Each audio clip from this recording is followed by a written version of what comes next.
This may be the most important topic of our time. Is there any way to avoid like totalitarian social controls under AI? How real is the prospect of killer robots annihilating humanity? 20% likely. Welcome to For Humanity, an AI Risk Podcast, episode number 67, Code Red, Right-Wing AI Risk Alarm Rising. I'm John Sherman, your host, and I'm also the president of the AI Risk Network. Thank you so much for joining me.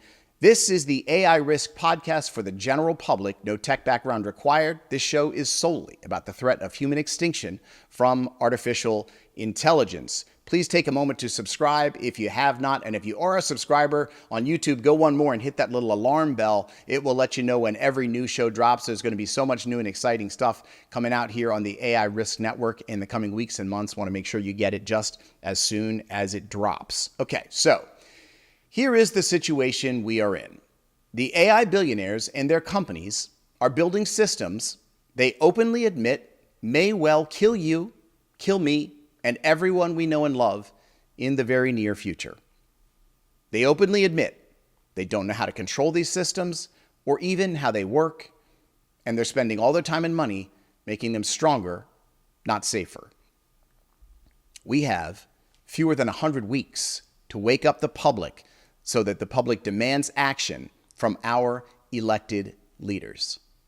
We need domestic regulation and an AI safety treaty with China.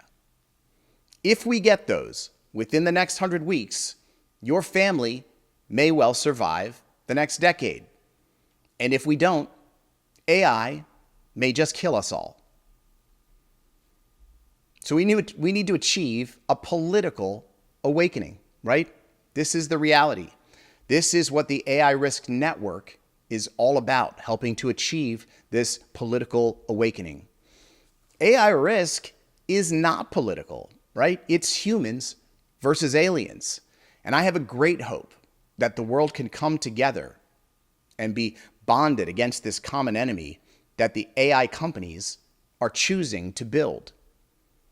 But America has fallen into the darkest of political times. Tribalism has taken over both ends of the spectrum. That's why I'm so excited to share with you today the guests we have and the work that they have been doing. On the right wing of American politics, there is a growing awareness around AI extinction risk, and it's coming from some of the most important figures in right-wing media who are talking the truth about AI risk often. Figures on that list include Steve Bannon, Tucker Carlson, Glenn Beck.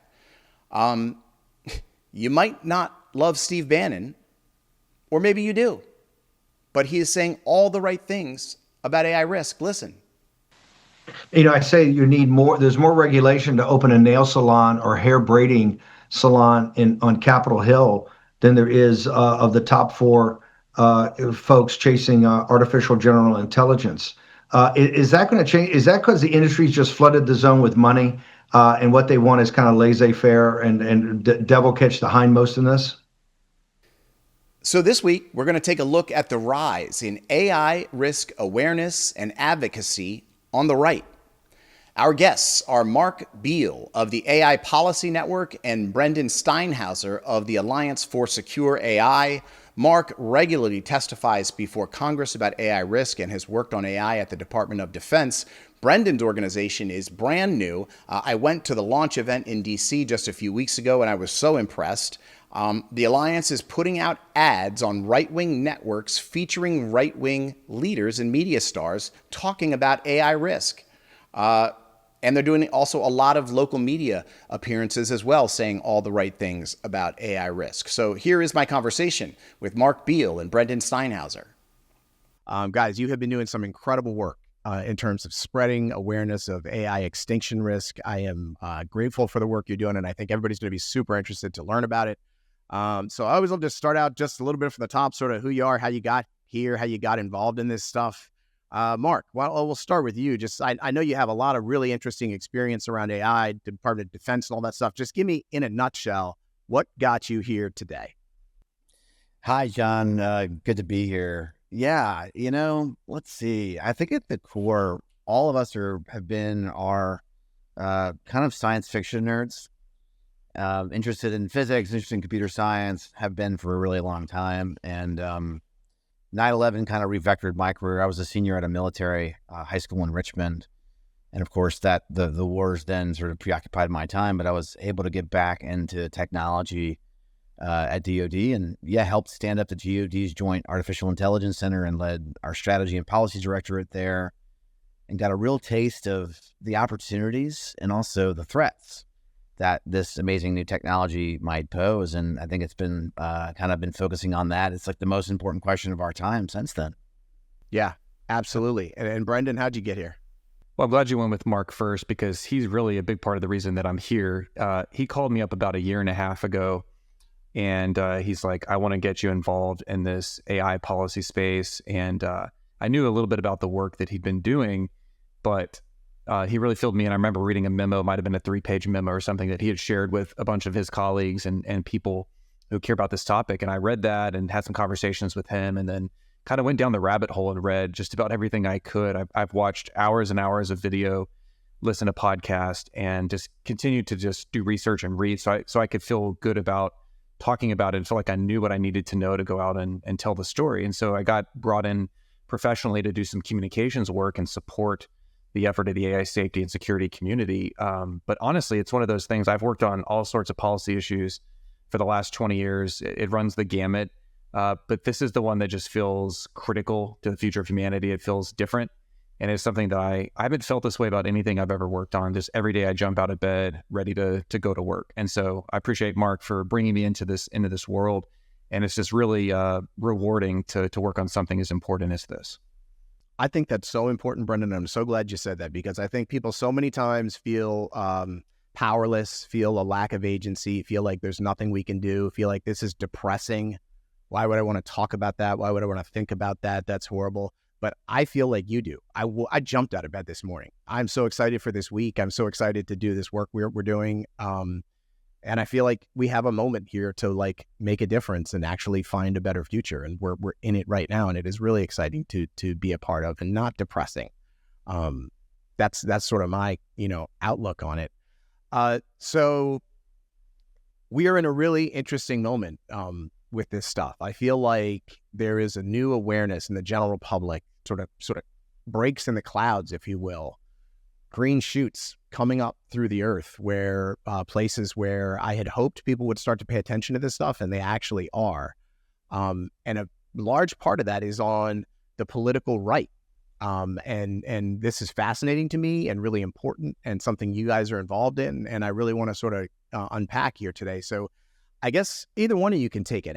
How did this sort of happen? How is this moment happening on the right where we have Tucker Carlson and Steve Bannon and Glenn Beck and all these guys talking about the real deal, talking about AI extinction and their alarm about it? How did that come to be? Yeah, I can jump in on that and give my perspective, and then Mark can correct my errors here. But no, look, I think for folks like Glenn Beck and Steve Bannon and Tucker Carlson, Elon Musk and others, yeah, they've been talking about this the last couple of years in different ways. Not some of them more than others, but I think the one unifying theme is just kind of this concern for the future of humanity. It's putting human beings first. From those that are religious, it comes from a religious perspective of we were created in God's image. Humanity was put here for a special reason, and we should not give up our place on Earth to something that is created, to a machine. I think the religious element plays into that for a lot of people on the right and across the board, right and left and center. But I think that's a big part of it. I would say that in the last 6 months or 9 months, you've seen a lot more energy in this. You've seen a lot more people talking about AI and extinction risk and catastrophic risks. And I think it comes from that same place, but I think that there have been more people that have been willing to kind of put their neck out there and put their own credibility on the line to talk about it. And I think, again, going back to Steve Bannon for a minute, he's probably been one of the most consistent voices on this topic. And I think he's created space for other people to come in and talk about it. And so one of the things that we've tried to do is just encourage more people on the right to talk about it. There are other things that motivate people as well that I'll just kind of highlight. We can get into those. But certainly when it comes to mass job automation and sort of replacing workers and what that could mean for human dignity and purpose, that's a big driver here. We've seen the Vatican has put out statements on that, among other things. I think that for some of my civil libertarian friends, conservative friends who are worried about the growth of the surveillance state, a police state in this country or around the world, that is a motivating factor. They're worried about big tech and big government getting together to take away our freedom and our liberty. And then, of course, I do think there's also the concern about what our adversaries could do, specifically China, but also to some degree, Russia, Iran, North Korea in time with technology that the Chinese either steal and give to those regimes or they develop themselves. And so I think that you put all this together and you have a lot of different motivating factors. But ultimately, we're seeing a massive movement on the right to say, we care about this, we're worried about this, and we don't trust big tech to just do the right thing without any meaningful safeguards or regulation. Yeah. Mark? Not much to add other than maybe thinking a little bit more about the folks on the so-called tech right and getting a little bit deeper into their ideological and sort of like foundational points of view on the world. And many of these folks were not really conservatives until relatively recently.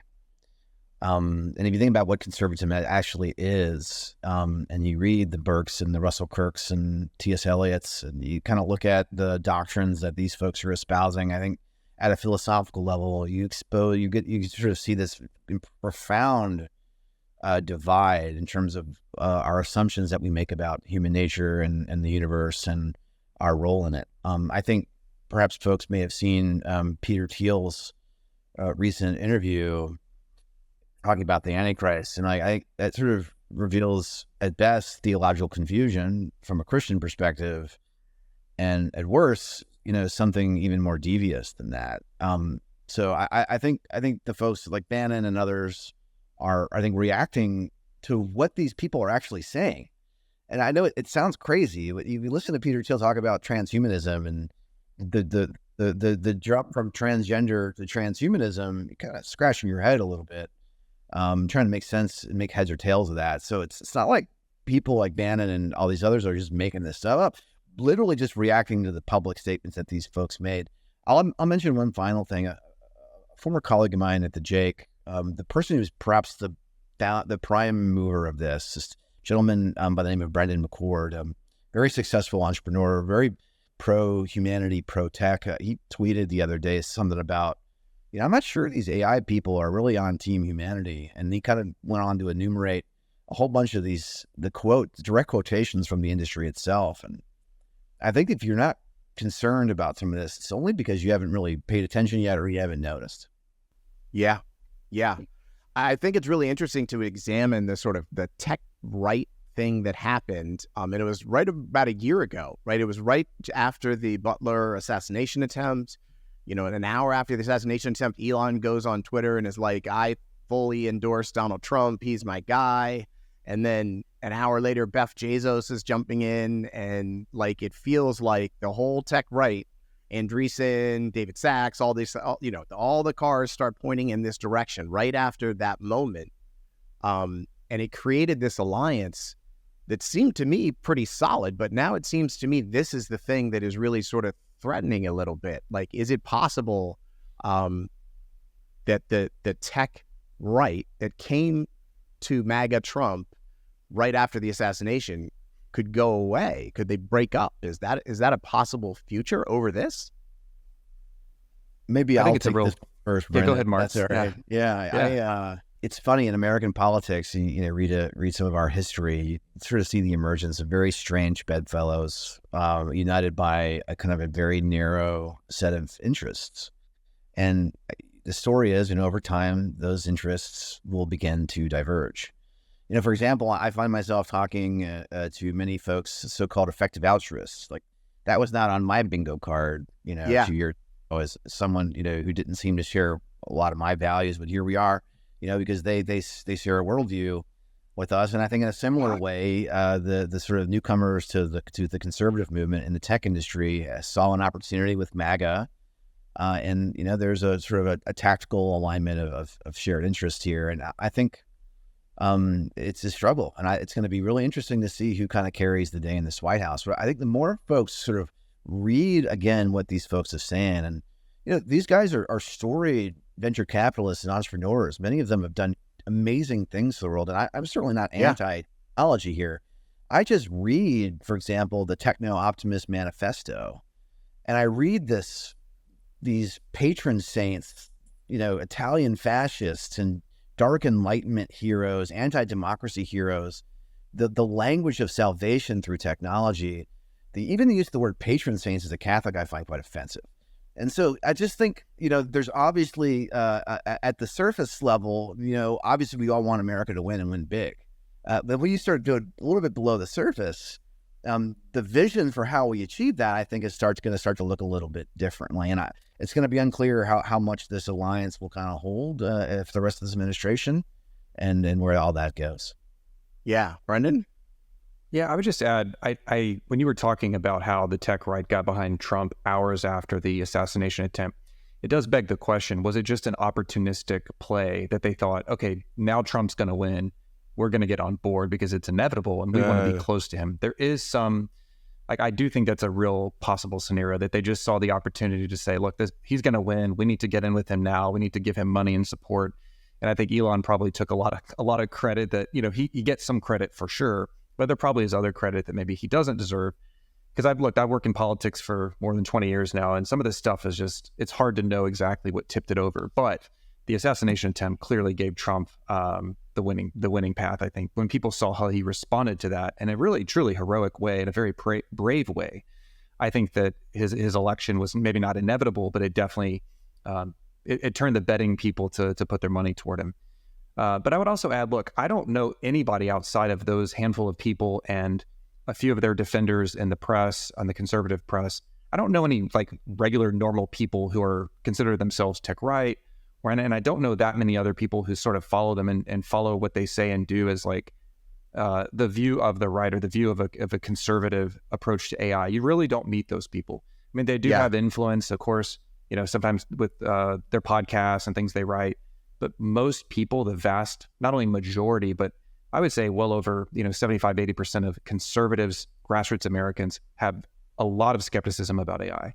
They're very concerned about the catastrophic risks. They're very concerned about X risk. And I think that we just have to validate those concerns and say, look, you're right to be concerned. You're right to be worried about this. And I think that part of our job is to communicate directly to those people.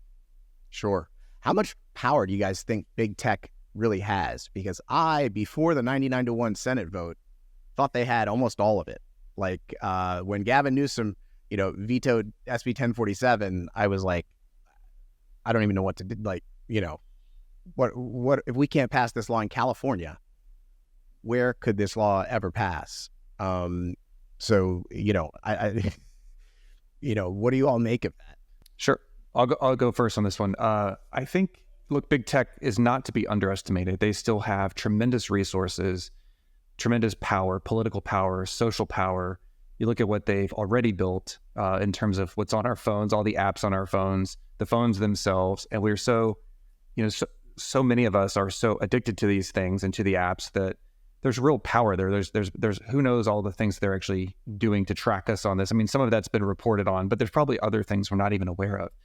So I think from an element of not only power and money, but from social control potentially, they're some of the most powerful people, certainly the most powerful companies in the country and probably around the world. So I would not underestimate them.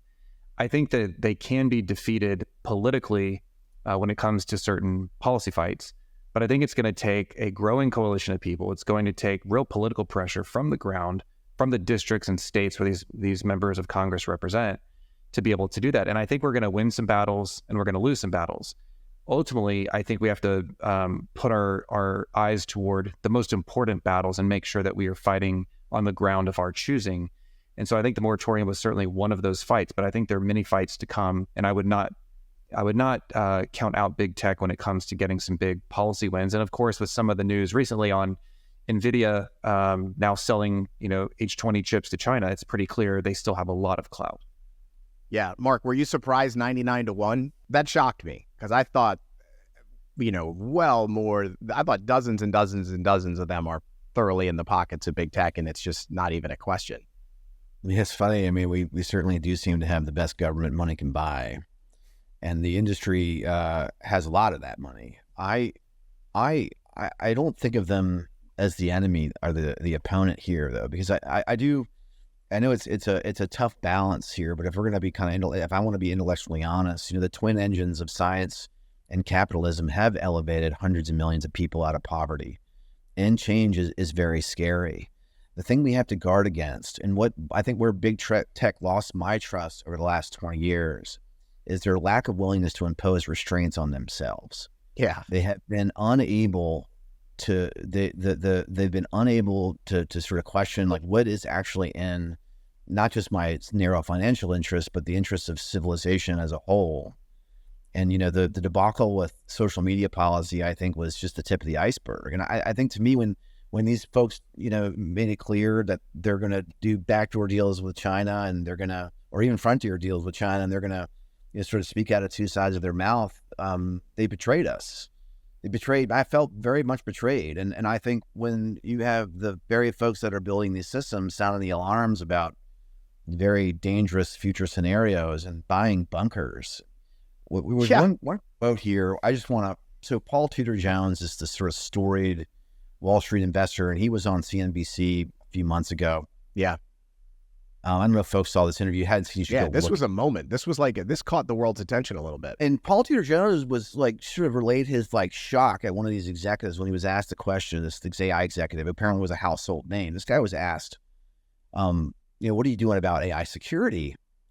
And the answer was that, well, it's going to take millions of people to die before the government does anything. And so I bought a farm in the Midwest and hunker down. Let me be very clear. That is Stalin-esque ethics. If that is the ethics of the people building this technology, we should not trust them further than we can throw them.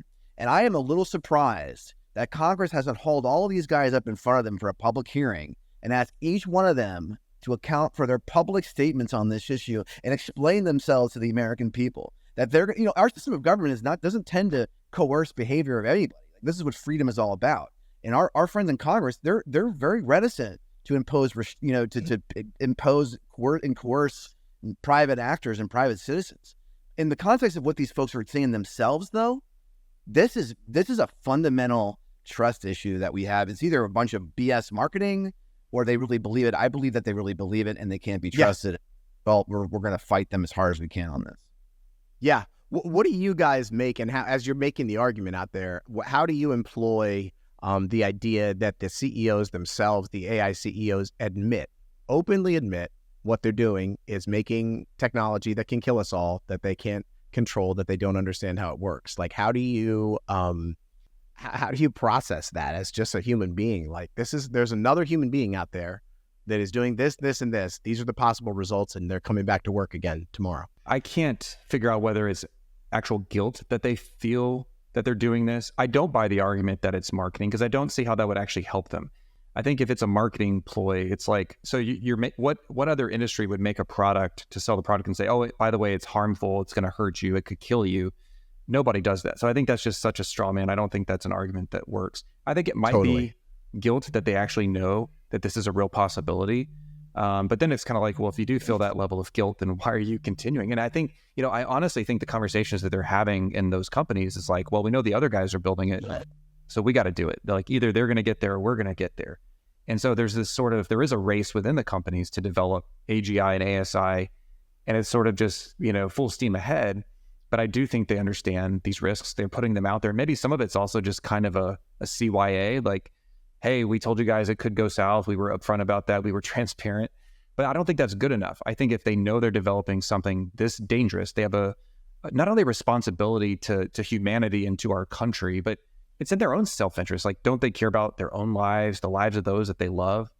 I'm sure they do, but they're putting that at risk by racing to develop this thing that we don't understand fully, we can't control, we are not confident that we'll be able to control, and that could lead to catastrophic or existential outcomes.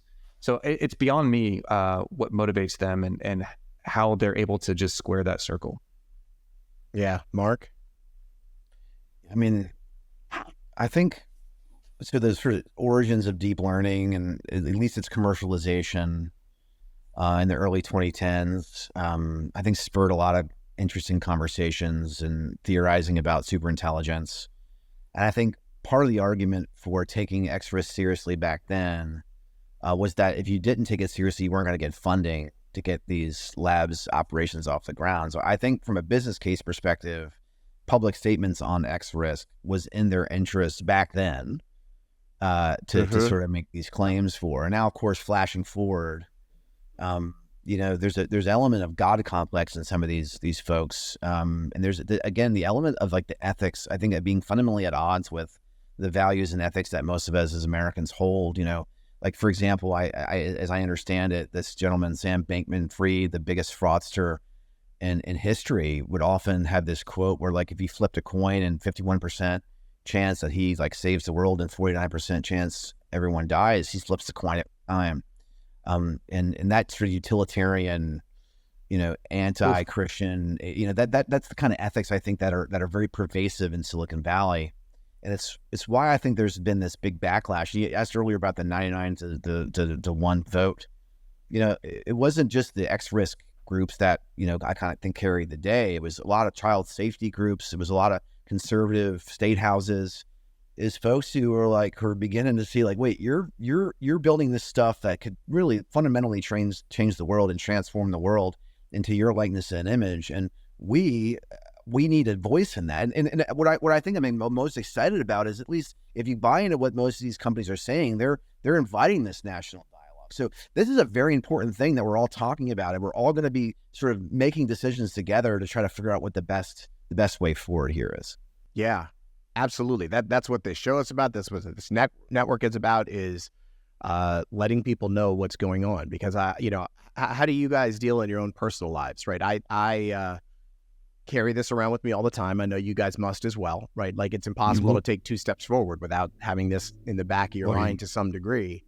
And yet I'm sure most of the people in your lives are oblivious to it. Maybe just when you brought it up, wiggled out of it, as people do. How successful have you been in your personal lives of getting people's attention to this issue and really, getting them to the point where they are like we are, where they're willing to take action? I might try this one first, Brendan, if that's all right. Sure. I tend to try to take a very fair and balanced point of view. And I kind of grew up in the national security community dealing with very existential issues and threats and death and, all of the bad parts of human nature. And the most important thing people need to realize is that we have autonomy and we have agency here. Yes. If people tend to get discouraged if they feel like they're powerless to stop something, but it turns out they're not. So we had these conversations at my dinner table with my mom and dad, with my family and friends, and people that are not affiliated at all with this world. And they have this, I think, wise intuition here. Where they haven't kind of taken the next step yet is, okay, we need to start engaging with in the political process here and making our voice heard. And I think going from awareness to action is kind of where we are at this stage now. And I think the very initial signs of that that education becoming action was in this federal preemption issue, where people did get quite activated. And the one thing that will overturn the money in politics is the interests of the people, and that's by design of our constitutional system. And that's kind of, I guess, where my conversations have been. And again, I'm not a doomer. I am very pro humanity, very pro future, and excited about all the things that we do here. And I think it's just like any other powerful technology. If we want the fruits of it, we have to deal head on with the risks. And it's a simple kind of risk mitigation strategy here. It's nothing outside the normal that we haven't dealt with when it comes to nuclear weapons or any other kind of, to transformative technology that we've dealt with in the past.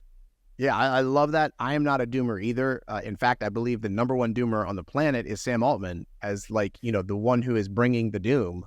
The firefighter is not fire. The doom maker, I would say, is more the doomer than the one who's like, hey, are you making doom? But call me crazy. Brendan, how about in your personal life? How do you do convincing folks?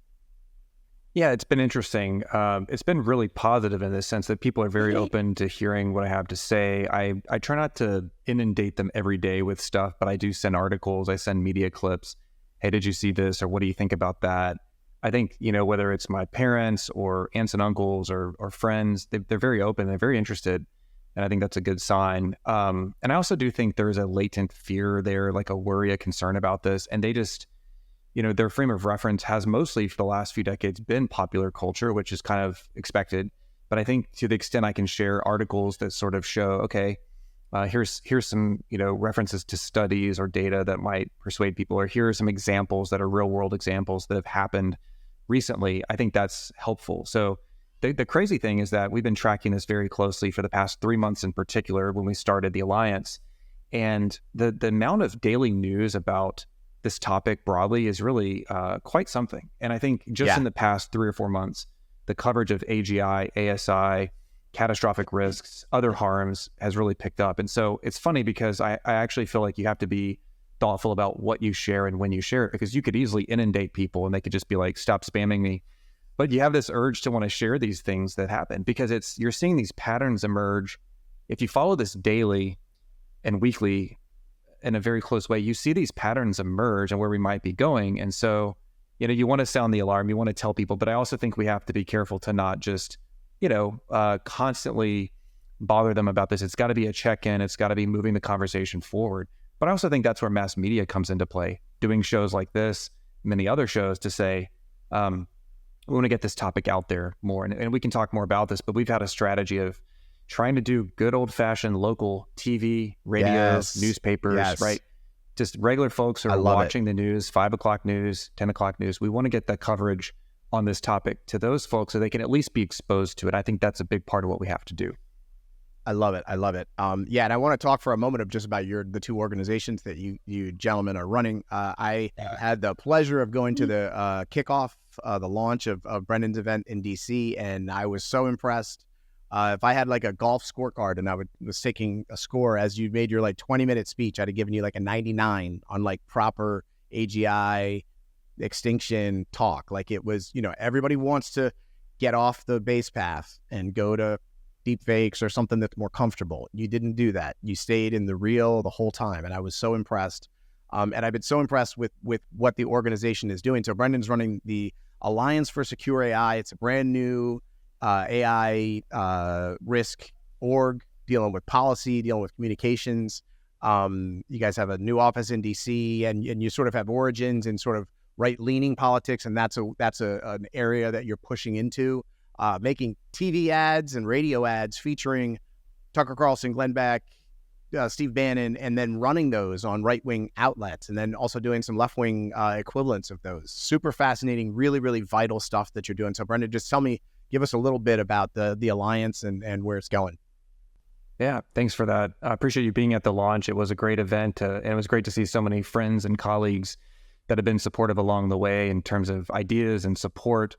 And feedback for us, because what we're trying to do is communicate about these risks, and not just to the small group of people that are already working on it, but to the broader public. And so we launched in early June, and again, we're mostly focused on communications. And so yes, we've hired a team of 6 now. Most of these folks have a background in either kind of traditional PR or in paid media, digital campaigns in particular. And so we have a really good, strong set of skill sets that can come together to drive narratives.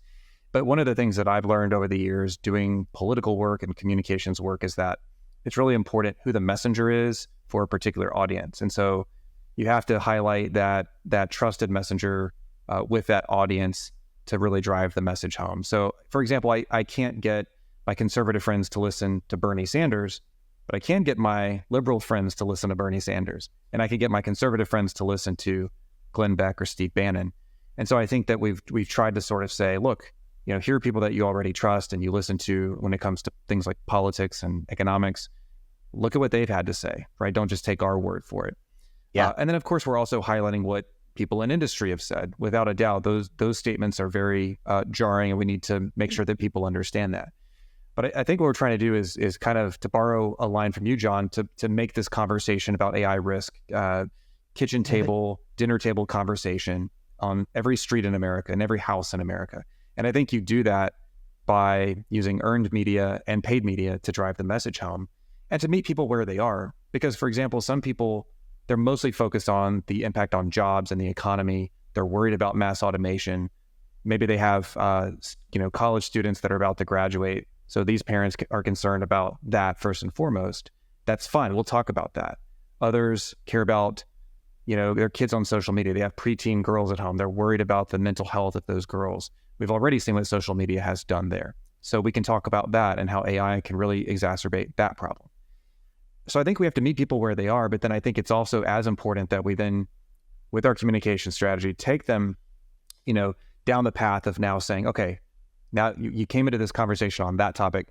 Have you thought about this? Have you thought about this scenario? Have you thought about what this could lead to when it comes to things like the misuse or weaponization of AI by a bad actor, right? And then on to misalignment and lack of control or loss of control. So I think that you have to kind of have a two-way conversation when you're communicating to understand where people are and then move them along. But I will say, I think our biggest problem right now is not necessarily a lack of messengers or the message. Yeah. The message is resonating. We have good messengers. I think it's just kind of time, money, and fighting for attention. I think that's the big challenge. Is there's so much going in the world every day that you're sort of trying to cut through the noise. But I think overall we've had a lot of success, especially on the right, getting those messengers out with key messages.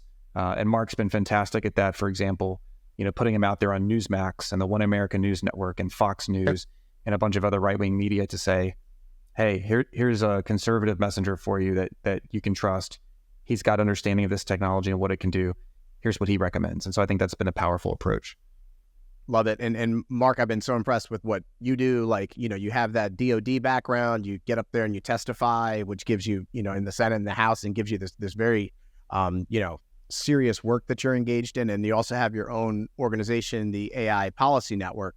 Just tell my audience a little bit about what that's about. Happy to. So the AI Policy Network was founded by Daniel Carlson, and I've been blessed to have joined up with them earlier this year. I think for me, going back to my Pentagon days in like the 2018 timeline when Google walked away from a DoD contract called Project Maven, it was a moment I'll never forget. It was a moment when I realized the interests of the tech industry and the interests of the United States weren't so closely aligned as I had hoped and prayed that they would be, and that there was a growing schism between, again, the folks that are out there building our future and the ones that are responsible for governing it. And so since really then, I've been embarked on a mission to help close that gap and try to bring the communities together. Not that we'll have all the policy outcomes that we think are right, or that, it's not the way our system works. There has to be a compromise. There has to be a consensus way forward. But we sort of knew all along that getting policymakers and the tech folks together and talking was some of the most important work that could be done. And our organization has been, for the last 2 years or so, focused on accelerating federal preparedness for transformative AI. And we sort of have this like slogan, protect life and liberty in the age of intelligence, and preserving American founding principles as we potentially embark on this set of challenges and opportunities that will invalidate many of the assumptions that went into the architecture of our Constitution. Wow. And so I think really, really important that we bring folks together. We have we work closely with members and staff on not always advancing specific legislation, but just awareness of what's going on. I think for many years it's been one of my biggest criticisms of the effective altruism movement. There was this idea that talking to government about AGI was an info hazard, and 5 years ago I rejected that. When I was 15 years old, I decided I wanted to be a TV news reporter. There are 4 major national awards a TV news reporter can win: the Peabody, the DuPont Columbia, the National Emmy, and the National Edward R. Murrow Award. Before I was 33 years old, I had won all 4 as a local news reporter investigating Chesapeake Bay polluters. Reporter John Sherman will accept the Peabody. John Sherman. But I left news in 2010 when the internet was really starting to radically change the news business. Now, algorithms dictate much of what we see, and in turn, much of what we think. That's why I am so excited today to talk to you about Ground News, the founding sponsor of the AI Risk Network and For Humanity, an AI Risk podcast. I first heard about Ground News when I noticed them sponsoring many of my favorite podcasts, but true confession, I never used the service until they approached me about sponsoring this podcast. So I tried it, and truly, I have been blown away. It is a fundamentally different way to consume news. Okay, next true confession. Before Ground News, I used to use Twitter to get all of my news from. My thought process was like, well, I'm reading the major publications and I'm reading the major writers, so, how bad could it be? It was really bad, like way worse than I thought. If you see anything often enough, it becomes normal, but these algorithms kind of lull you to sleep, and you lose your perspective. And I realized that was exactly what was happening to me. Ground News pulled back the curtain for me. Even for me, with 12 years experience working at news, it revealed things not just about the news itself, but about the way it was being covered that I wasn't really able to see. Sensationalism and bias were sneaking past my radar, and I didn't even know it. Ground News lets me compare headlines and know going in the biases of the publication, so before I ever read a word of the article, I understand the frame around it much better. So as an example, let's take the historic defeat of big tech in the US Senate when the proposed 10-year state AI law moratorium was crushed by a vote of 99-1 at 4 a.m. Ground News gives me 270 articles in one place, but then it gives me a distilled bias comparison. For me, I spend a ton of my time trying to think about how to effectively communicate with the general public about AI extinction risk. So this bias comparison shows me how the left was framing it up around environmental impacts, where the right was framing it around states' rights. That is really informative to me as I try to form my opinions and make decisions about how I'm going to communicate about AI extinction risk with the general public going forward. I also absolutely love this feature called Blind Spot. It shows you what stories are being covered super heavily by one side. These are stories in your algorithm you just might miss because you don't know they're out there. So if you want to support the AI Risk Network, there is nothing more powerful you can do in terms of showing your support than subscribing to Ground News and using our custom code. There's a QR code right here. There's the URL right here. It's ground.news/AI risk. They will know everyone who's using that came from right here. It's incredibly important that we ring that bell a lot and get a lot of subscribers into Ground News. So please go sign up, do it. You'll be glad you did. Ground News and the AI Risk Network want to form a long-term relationship and partnership, but that depends on one thing: our viewers actually subscribing to Ground News. So I need you to go in to your phone, to your laptop, to wherever, ground.news/AI risk. Sign up. You'll be able to support the AI Risk Network tremendously and get the perspective on your news that you have been lacking. It is so important. Please do it. All right, now back to the show. There was this idea that talking to government about AGI was an info hazard. And 5 years ago, I rejected that. I rejected that then, I reject that now. We can't afford, I think some of the folks on that side of the debate have all the wrong instincts here. Yes.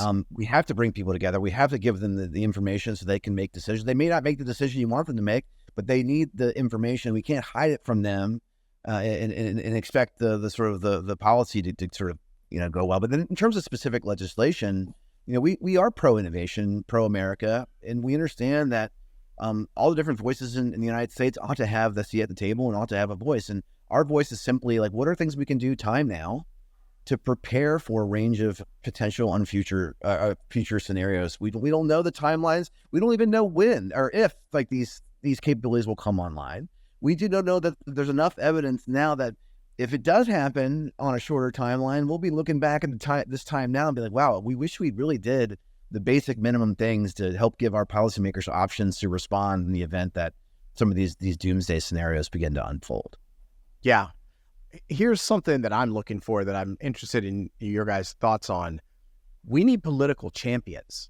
We've got an issue with 80% public support, a 99-1 Senate vote, and yet you look at the 535 members of House and Senate, and I don't know that I can point to any one single one of them and say, this is an AI extinction risk champion. They have said that I believe this is very important, this is real, we need to do something about this. And then you have sort of stunning instances where you have Elon go on Ted Cruz's podcast. He literally tells him, in 5 to 10 years, I think there's a 20% chance of a catastrophic Terminator outcome. And then Ted Cruz goes off and does something else the next day. How do you have that conversation, be in that position, and not sort of drop everything and realize this is a huge deal. So as you guys have these conversations with staffers and lawmakers, I've been on some lobbying visits myself, and I've said to a congressional staffer, it's like, I understand you're in the process of sort of juggling apples and oranges, and you're juggling them, and this is a flaming basketball, and I'm throwing it right at you while you're trying to juggle apples and oranges. That's what it is. You can't make it not come at you. It's coming, and you can't just keep with the apples and oranges because the basketball's going to hit you and you're going to catch on fire. So how do you go through these conversations with these political offices, the leaders who have a lot of stuff they've got to do, a lot of pressure on them about a whole lot of stuff, but this thing is different? Maybe I'll try. I think the first most important thing we need to have for these folks is empathy. It's not something you hear people talking about with members of Congress, but you imagine, you wake up and you read the newspaper and every single problem in that newspaper is your problem. Wow. And most of the problems have their origins decades in the past. So they're constantly looking behind them, constantly dealing with a crisis du jour. All of a sudden we're striking Iran, or, there's all these things that are happening. Yeah. And now you hear folks like us are coming to them and say, hey, in the future, this might happen. And the question is, what do you want me to do about that? I think many of them legitimately feel like they don't have the agency, even as members of Congress, to begin to act on that. I think that maybe even, I won't speak for Senator Cruz, but he might sort of express, well, even if he might be privately sympathetic to these ideas, like, what is he supposed to do? And I think that's incumbent upon us to be smarter, better, faster, and more attuned to the political reality and the option space that these guys actually have. And I think the good news is there is things that can be done that won't stifle innovation, but that will allow us to prepare. And there's where I think we're focused. And I guess the final thing I'll say is that I think people in Congress are slowly and surely beginning to, I think, wake up. Although I will note that the 99-1 vote is very misleading, and it does. Most of those senators had the sort of tactical stuff gone a different direction, would have voted yes. So that's not a good bellwether of where folks actually think this issue is. We're definitely going to be relitigating this one in the future. But you see Bernie Sanders, and I think Josh Hawley and Marjorie Taylor Greene, and the House Freedom Caucus, and Senator Blackburn, and many others sort of growing in their awareness of the potential impacts here, and beginning to take it more seriously. It's just like anything else in politics, slow, steady, and we just got to keep pounding the pavement and making the case. That is such an interesting thing to say. We should start with empathy for them. That is not an idea you ever hear anywhere, and it resonates with me. Yeah, Brendan, what do you think? Mark just became the most popular person in Congress just now with that comment. No, look, I've worked with members of Congress on the House and the Senate side, both incumbents and as candidates. And yes, every problem is the most important problem in the world to the people that are advocating for it, whether it's climate change or the life issue or it's energy or it's healthcare. I mean, USAID, whatever your position is, left, right, center, for so many advocates, for so many groups, they are just melting the phone lines, in Congress on those issues. And they should be. That's the great thing about this country. People are getting involved in the policy sets that they want to have make a difference on. I think, as John, you and I've kind of talked previously to this interview, I think the message has to be, look, those things are all really important, but if we don't get this right, none of those things will matter, right? And that's something it's a hard argument to make to persuade people, but I think that's the way to talk about it is, look, this is sort of a different level of concern. It is similar to during the Cold War when we had nuclear weapons pointed at the Soviets and they had nuclear weapons pointing at us. But it's even, in some ways, it's even more dangerous because at least we had more control over those systems. And there were some close calls during the Cold War that could have ended our civilization, and it could have been really bad for the whole world. I think Mark's right, though, about just, establishing lines of communication, building relationships, earning trust, finding ways to work together with these folks. Mark and Jack Clark from Anthropic and another gentleman testified in front of a House Select Committee. That committee is focused on the Chinese Communist Party. And it was a bipartisan committee that asked a lot of great questions about AGI, ASI, as it relates to, everything that you can imagine. I think that shows you that their staff in particular done some research on the topic, that the work that we're all doing to try and, get this into the media has made an impact. And frankly, credit goes to news organizations that have covered this and covered it well, whether it's the New York Times or it's Fox News or Axios or many other publications. And so I think that members of Congress and their staff are starting to take this all more seriously. I think we want to be the people that they call a few months from now or a year from now when something does happen, when a crisis does happen, so that they say, those guys have been really trusted voices. I like Mark. I like his team. I like the other folks I've talked to at other orgs. I'm going to give them a call and see what they think we ought to do. Unfortunately, spending lots of time I've spent a lot of time in DC, continue to spend a lot of time there. And unfortunately, the truth is Congress and administration, if any administration, are quite reactive. It's always, what's the crisis of the day, of the week? It's hard to get them to think long-term about all sorts of problems. So I just think we can't change that. But what we can do is establish the lines of communication and keep feeding them information and getting them to update their own views about AGI and ASI, about timelines, about what ought to be done. I think that's the key, and that's the best that we can do right now. What do you guys tell people to do? Like, let's say it worked. Mark, someone saw your testimony and they were like totally unaware of it. And they're, oh my God, I got to do something about this, Brendan. They saw the hit on the Dallas 5 o'clock news and they're like, oh, I need to learn more about this.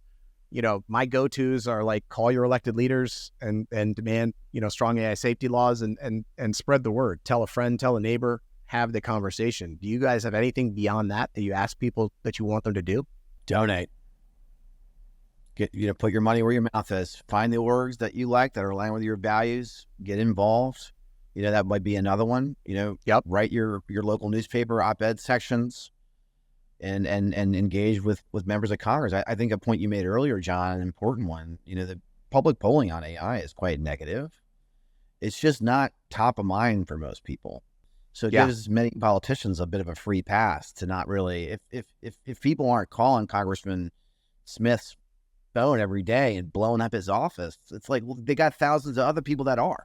And it's a practical matter. You're gonna have to go where the fires and the alarms are the loudest. And so that might be one thing at a individual level that can be done here. Yeah, I've told this story I'll just real quick, but I've told the story on the show a million times. I was in Senator Van Hollen's office. I live in Maryland, talking to a senior science staffer, and I say, what will it take for my senator to be a champion on AI risk? And without missing a beat, she's like, well, the phones just aren't ringing about that. We're just not hearing from our constituents about that. And I was like, oh, okay, let's work on that, Brendan. Oh, exactly. Just right along with that message, I was going to say, just get involved in your local community and build a local organization in your community, because you can do that, because you're the only one that can do that. We don't necessarily, it would be nice to have more people, come to DC and lobby their senators and their congressmen. But I think, not everybody can do that. What you can do, almost more importantly, is you can build an organization in your community. You can invite speakers who care about this topic and are knowledgeable to come speak at your church or temple or synagogue or mosque. You can invite people to come speak at the political party of your choice, the Democrats, the Republicans, the Libertarians, the Greens. Have speakers come and talk to those active people in the party. You certainly can go, talk to the media and try and convince them to cover the story, but they're not going to cover the story unless you do something locally, like organize a rally, a protest, a town hall meeting, and or you go to a traditional town hall meeting for your congressman and bring 3 or 4 or 5 people with you and ask questions about this. That you have to do some activity at the local level, in the real world, on the ground, in the districts of the people that represent you to really make an impact. And it's one of those things, there's this term, think globally, act locally. That's how it can be done. And, in my early career, I was involved in a very active and nationwide social movement, a political movement. And this is the same approach that we took. Look, focus on your community, build an organization, meet people and make change in your local organization, in your local community. And then there will definitely come a day where we may invite everybody to come to Washington, D.C. at one time and make their voices heard in a big, powerful way. I think that that's very likely sometime in the next year or two, but I think we have to do the work in the communities to get there. How about young people? I often find my kids are twins. I have boy-girl twins. They'll be college sophomores. They're almost 20. And with people their age, I'm conflicted about talking about this stuff because, I don't want them to feel really negatively about their future. I don't want them to be spending their today moments, their present moments, thinking about some sort of negative future. And yet we're all called to this. We're all called to be active in this. Young people's activism has led change throughout the world over time.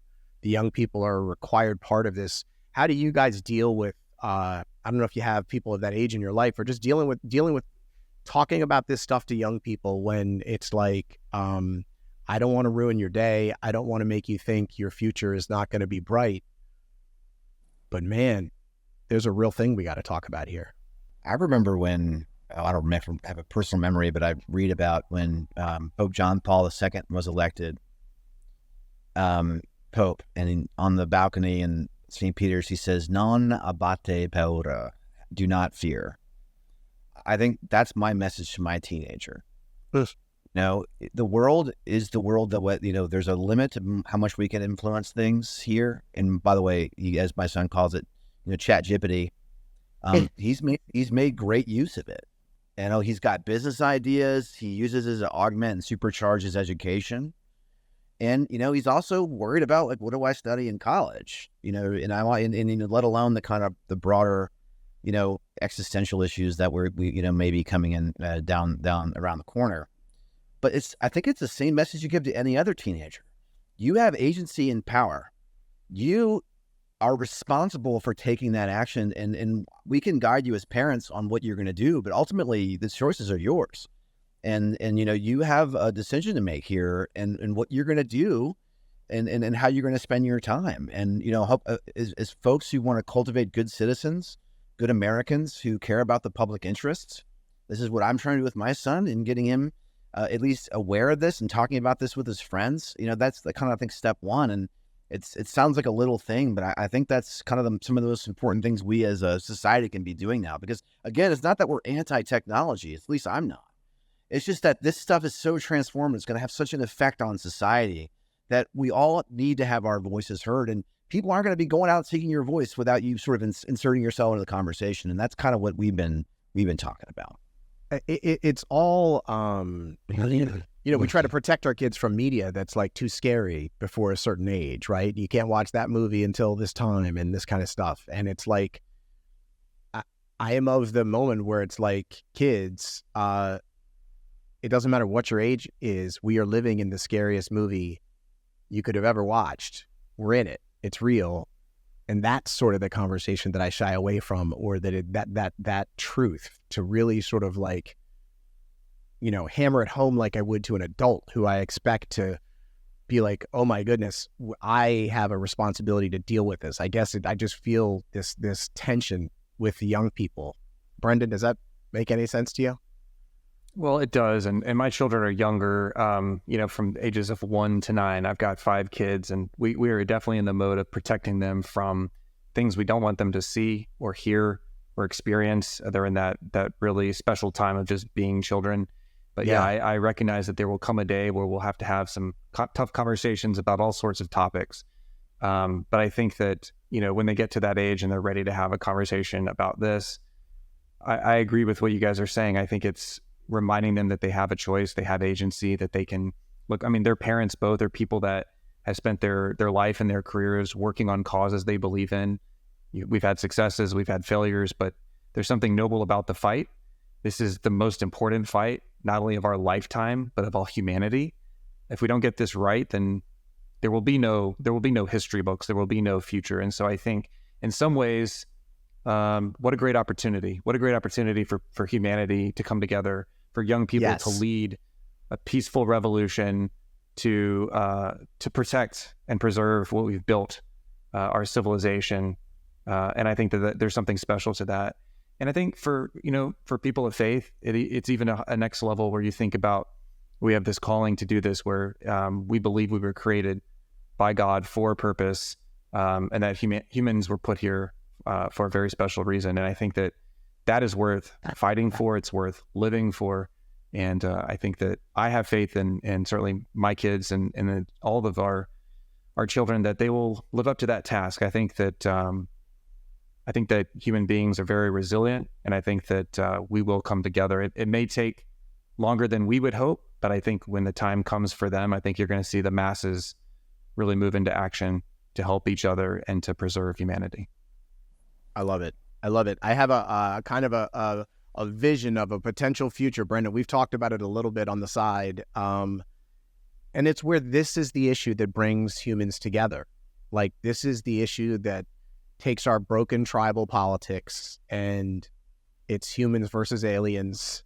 And we come together and we do what needs to be done for ourselves. We have the makings of that, right? The first little inklings. Like, we've got Bernie and Bannon saying the same thing. I have a vision where we could, like, you know, maybe it's an event, it's a video, I don't know what it is, but we bring these people together to co-present, like these odd couple teams. And it's Bernie and Bannon and MTG and AOC and, like, you know, just the polls that really are aligned on this issue. I think seeing those people that are pushed to the edges, brought together, would really captivate the country. And they would be like, wait, Wired? You know, Bernie and Bannon, AOC and MTG, they're doing what? Is that just smoke in my brain? Is there any chance that's a possible thing on our planet? I think it's possible. I've seen that happen on other issues that are not as existential as this. I've seen that happen on issues that matter and are important, but are not of this level. And so I've seen members of Congress sign legislation together, again, far left, far right. I've seen, you know, moderates, you know, work with people on the far left, moderates work with people on the far right. I think we have seen that. It's hard to do. It depends on the individuals involved. But I think that we have seen that happen. We can definitely see that happen with this. And as importantly, you know, I think this is something that could unite people from across borders, from across different countries.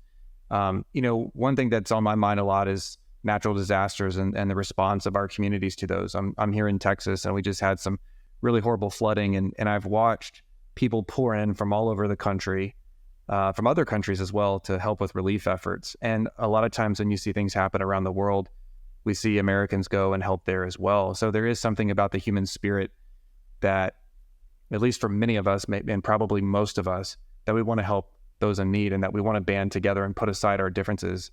We can do that, especially when there's an outside threat.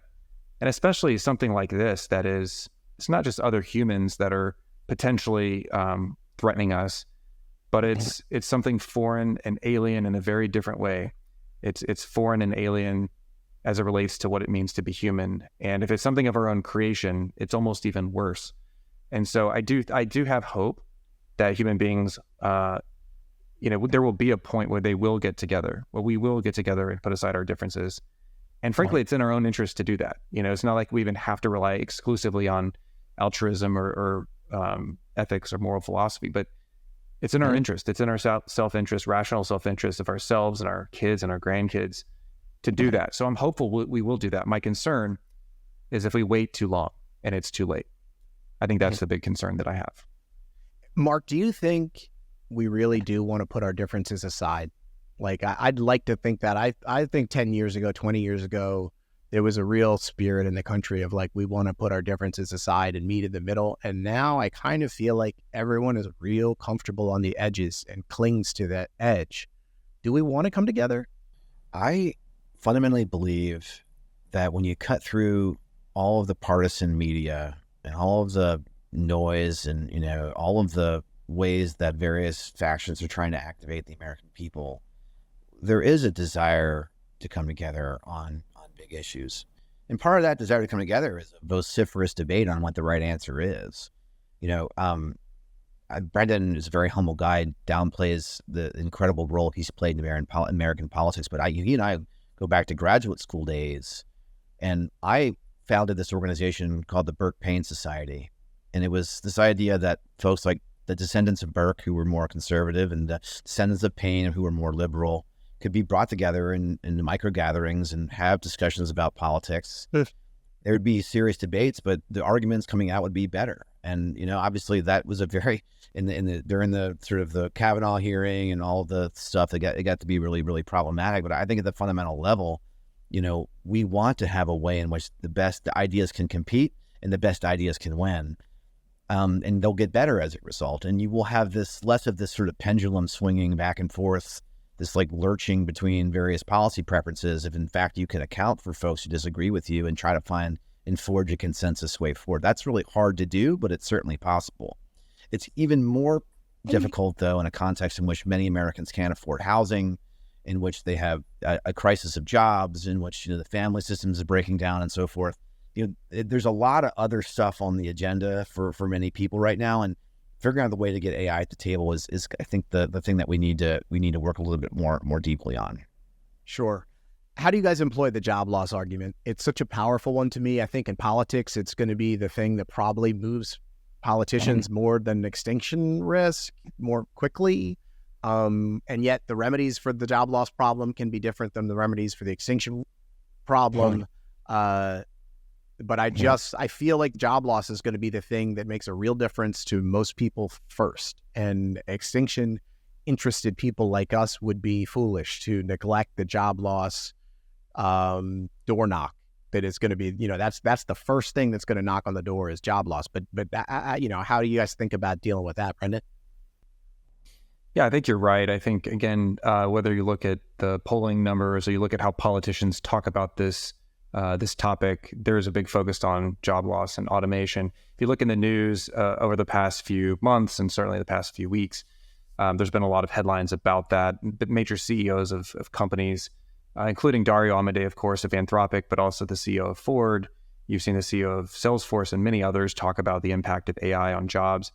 And I think what I've learned from my conversations and talking to people is it's not just about the loss of jobs. It's not just about potential lack of paychecks for these young people, but it goes to the next level, which is about purpose and dignity and the dignity of work. And I think that argument seems to resonate at a deeper level. And so I think that when we're talking to people, we should have some empathy for them and for that consideration, because I think that it's real and I think that it's different than just worrying about economic needs. And so I think there's been a lot written about that. I think we need to double down on that and say, look, if we have massive unemployment, which I think there would be, it would take time if there ever was a complete automation of all white collar work and blue collar work. I think it would take time. But think about in the meantime, you have massive unemployment, people who are lacking confidence or feeling like they're lacking in self-worth.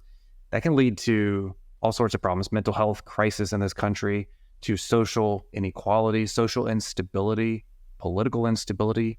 I could see if it got bad and there was no solution, riots in the streets on that sort of thing. So I think we have to really think through the next order implications of these potential outcomes. Yeah, and Mark, it always strikes me that like the AI CEOs are like, yes, we should really put some thought into this. Gas, no brakes, gas, no brakes, gas, no brakes. It's not going to be me that's putting the thought into it. It should be someone else. Like, what are we going to do about this job loss thing? It's funny. This came up in the context of this China hearing I was at a few weeks ago, and I got asked kind of a left field question on that, and I gave a pretty direct answer. I think on one perspective, it's tough for folks to regulate a hypothetical.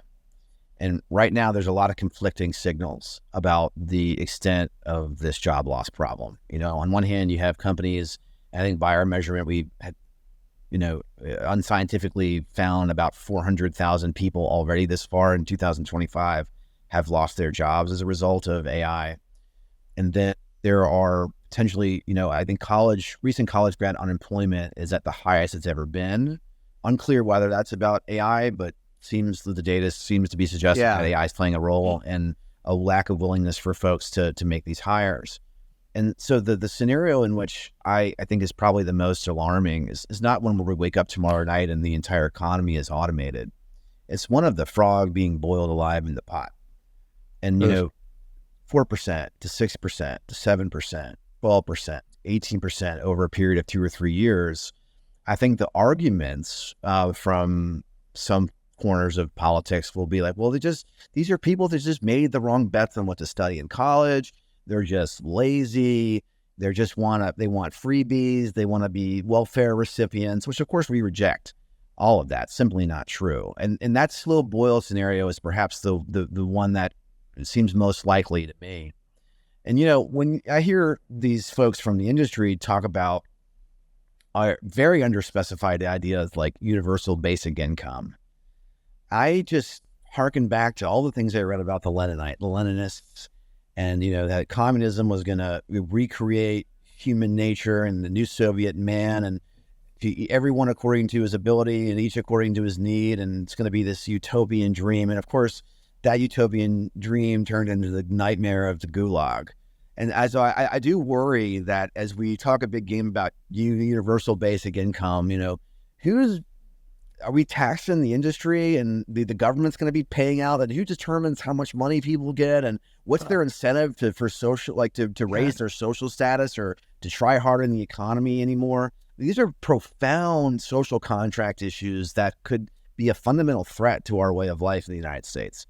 And the one thing that bothers me the most about this sort of hand wave about jobs is just this idea that, it'll be fine, we'll take care of it. These are the same arguments people made about NAFTA and free trade and permissive immigration, where it was going to be good for the working class if you had a whole bunch of, skilled labor coming in and driving the price of wages down. And it's going to be good for free trade. And it's not going to be just the big businesses that profit. It's going to be everybody. And of course, my own father-in-law, by the way, his trucking company went under as a result of NAFTA.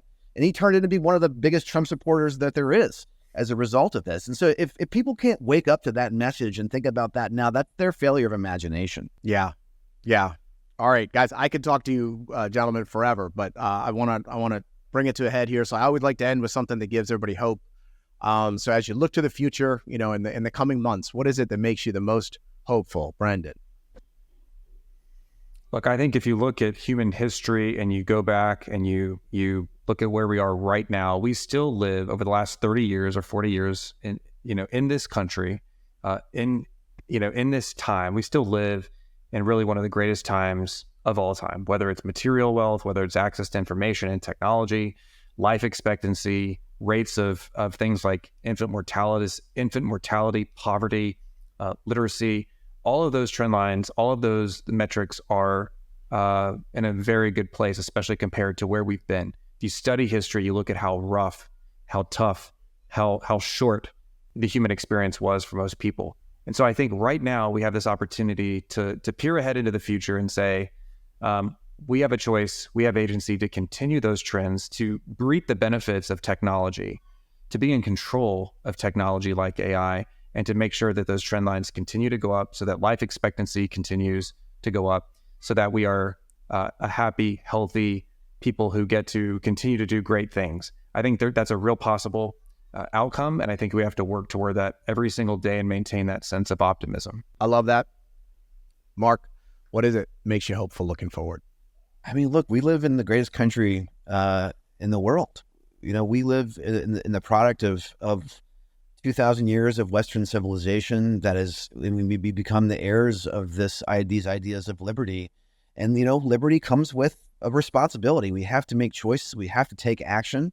But I am very optimistic that, and I totally agree with Brennan, we perhaps live we're some of the luckiest humans potentially to ever be alive today. If this sort of AI transformation goes in the right direction in ways that preserve what T.S. Eliot calls the permanent things of human nature, then I think we're going to be heirs of some of the greatest abundance that we've ever seen, and perhaps even have the opportunity to explore a little bit of the solar system and all the dreams that these folks have. We just have to make very deliberate choices to make sure that we get to that outcome. And I am very confident in my conversations with people on Capitol Hill. They may move slow, but they will move, and they will recognize things, and we will come together and solve these big problems. I love it. That's awesome. Super, super important work those guys are doing. I'm very grateful for it. So here's my question to you. Let's talk about it in the comments. Who on the left is the equivalent? Who's doing the same? I count Ezra Klein of the New York Times as a very AI risk-aware left-wing media leader. But who else? I don't really see him. Let me know in the comments. I am hopeful that AI risk is the one issue that will unite us as humans, that will get us around this tribal politics that has crippled us. We need to bring everyone together around this one issue. It is possible. That's the mindset we must be in. There is no left. There is no right in humans versus aliens. What we need is people like you demanding the political leaders on the left and the right wake up and take action. So I want you to check out this amazing new way that you can reach your elected leaders. Go to safe.ai/act, and you will see this very, very simple, slick interface where you can reach out to your elected leaders, send them a custom email, or call them on the phone in just a few seconds.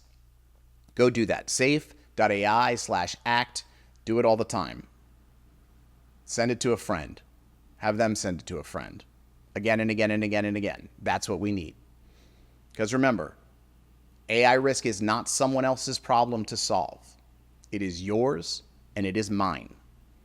And in 2025, we will not rest until everyone on Earth realizes that AI risk is their biggest problem too. This will be the year humanity wakes up to AI risk.